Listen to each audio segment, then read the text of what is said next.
Good afternoon. Thank you for taking the time to watch my video today, Year 5. See, you may not know who I am, but I know all about you.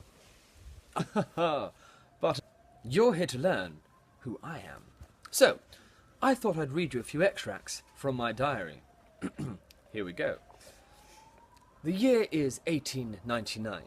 I am an officer in the Royal Navy, and by chance, I had dinner last night with Sir Clements Markham, a fabulous chap, President of the Geographical Society, and it was this conversation that came to me, making my mark on not only British history, but the world. I suspect your wonderful teachers always tell you that a good narrative always gives background information. My story is no different. I was born on the 6th of June, 1868, in Plymouth. Well, that's about 226 miles from Lingfield, Notre Dame. My father was a brewer, and I was the third child of 6.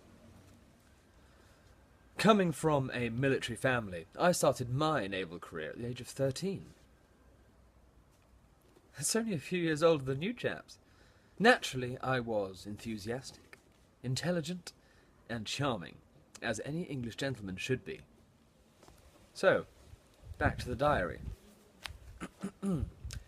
Through my naval career, I travelled to the West Indies and worked upon such ships as HMS Vulcan and HMS Majestic. It was on Majestic, however, that tragedy hit my family. My father, who was bankrupt, tragically died from heart disease, and the family were entirely dependent on my wages alone. It was this need for money that I contacted Sir Markham and volunteered to lead his expedition. And so, on the 6th of August 1901, with the blessing of our great King Edward VI, I sailed as Commander of Discovery on an adventure to the Antarctic. Which pole is that again? Yes, bravo! Bravo those that said the South Pole! And here, in my humble opinion, is where it gets really exciting. On this trip, I had the fortune of Ernest Shackleton being a companion, a keen sailor and explorer who you will no doubt learn about. The trip, branded as one of the greatest polar expeditions of all time, was not to end as expected. We did not know enough about polar seas, and our ship quickly became surrounded by ice. It took 2 other vessels and a lot of explosives to free us. We went home to rethink, frustrated but celebrated.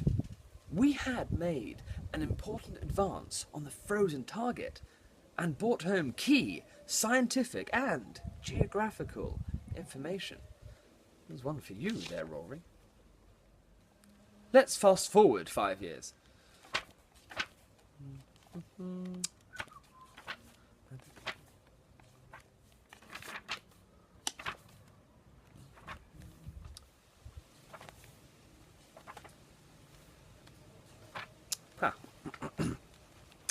By 1906, I was ready for another adventure, but angry that my old friend Shackleton has decided to support and lead another mission to the elusive and treacherous South Pole. No. I would not let him take all the glory that I had worked so hard for. So, we amicably decided to work in different parts of the polar region. For king and country, obviously. By the time I had assembled my Terra Nova crew and ship, Shackleton had been to the polar seas, but failed to reach the pole. Therefore, it was my aim to reach the South Pole first, and secure it for the British Empire, and the honour of this achievement. Well, I think I need a warm cup of tea. All this talk about polar exploration has given me the shivers. In the meantime, Why don't you talk to your partner about all the difficulties I'm about to face in my adventure? I'll see you in a moment.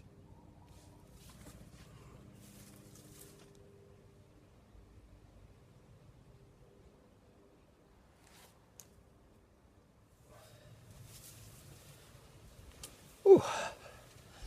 Now, that's better.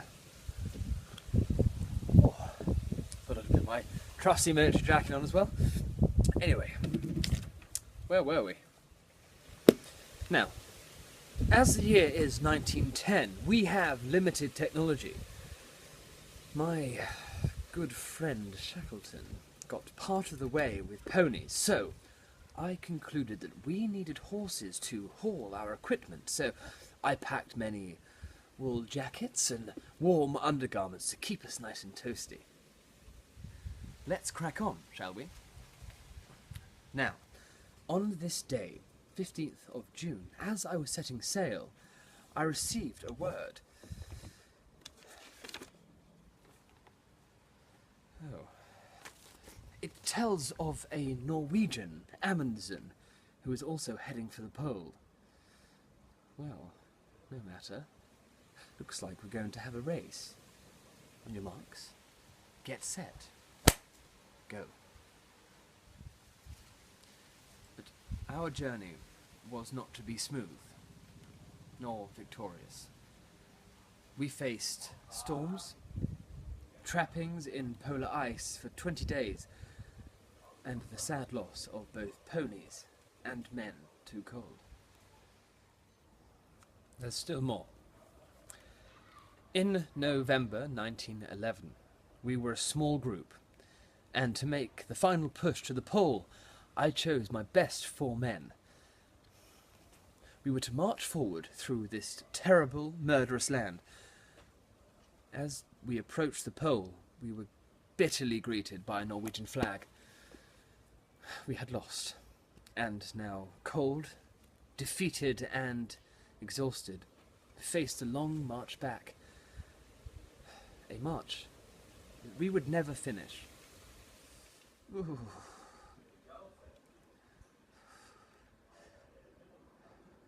The date is the 29th of March, 1912.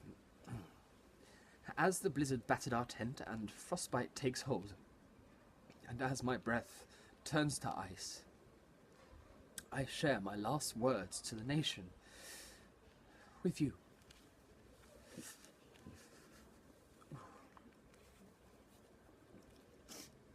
We took risks. We knew we took them.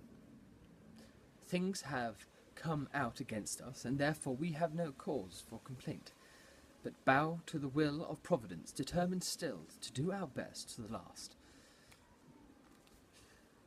Had we lived, I would have had a tale to tell of hardihood, endurance, and courage of my companions, which would have stirred the heart of every Englishman.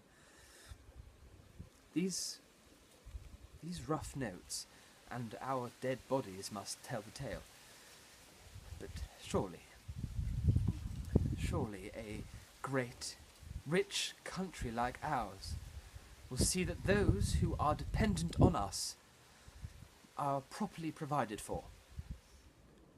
The world would not know of my death until the remaining crew, who had stayed behind with the Terra Nova, had landed in New Zealand on the 10th of February 1913. I was a national hero, and although I had lost the race, I had brought back new specimens for science, new geographical knowledge, and new technological advances for polar exploration, as well as inspiring a generation to explore our great world.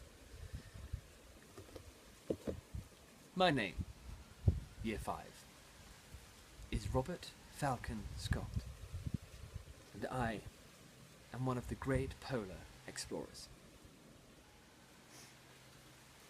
I hope you enjoy the rest of your project on Great Britain's Year 5 and on the polar regions. Thank you.